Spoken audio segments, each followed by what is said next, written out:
आणि म्हणून आम्ही सर्वजण महायुतीचे लोक एकत्र एक हे हा रणसंग्राम सुरू आहे। आणि म्हणून पहिल्यांदा मला तुम्हाला सांगावंसं वाटतंय की कोणीही निवडणूक भावनात्मक बाजूकडे न नेता ही निवडणूक नरेंद्र मोदी वर्सेस राहुल गांधी अशाच प्रकारचे आहे। प्रत्येक मत जे सुनेत्रा वहिनीने जात आहे ते प्रत्येक मत हे मोदींच्या पर्यंत पोहोचत आहे। या भावनेनेच आपण सर्वांनी काम केलं पाहिजे।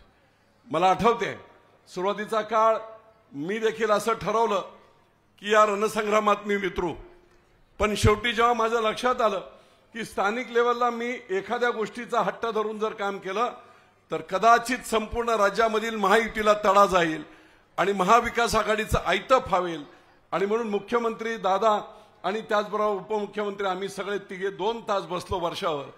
आणि मग त्यावेळेस मी म्हटलं की ठीक आहे, व्यापक हितासाठी मी थांबेल, परंतु त्याच्या बरोबरीने मी जेव्हा बारामती लोकसभा मतदारसंघात फिरलो त्यावेळेस ज्या ज्या गोष्टी माझ्या लक्षात आल्या त्या गोष्टी तुम्ही मान्य करून त्याच्यावर कार्यवाही केली पाहिजे। मोठ्या मनाने ते केलं। मला मुद्दाम सांगावंसं वाटते, बारामतीतील त्या दुष्काळी पट्ट्यातील काही कार्यकर्ते इथे नक्की असतील, आहेत ना।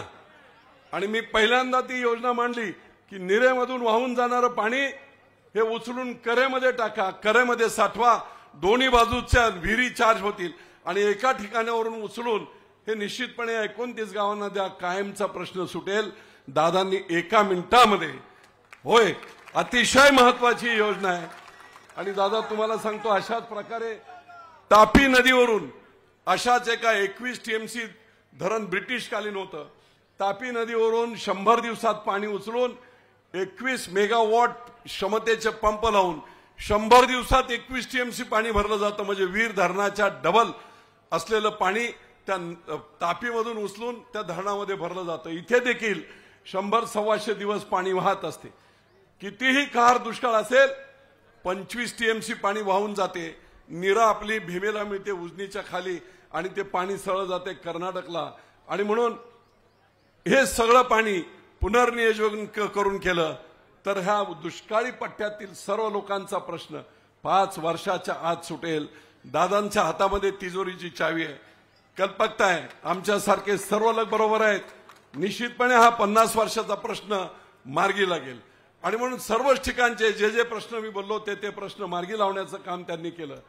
सुरुवातीचा काळ हा निश्चितपणे अडचणीचा होता, मला देखील त्याच्याबद्दल खंत होती, परंतु निश्चितपणे एक कार्यसम्राट अशा प्रकारचं नेतृत्व, एक दिवस रात्र लोकांसाठी झटणारं नेतृत्व आहे। वैयक्तिक वाद असतात, मतभेद असतात, पण मनभेद नाही। आणि म्हणून ते सगळे मतभेद सोडून दादांच्या पाठीमागे ताकदीने उभं राहणं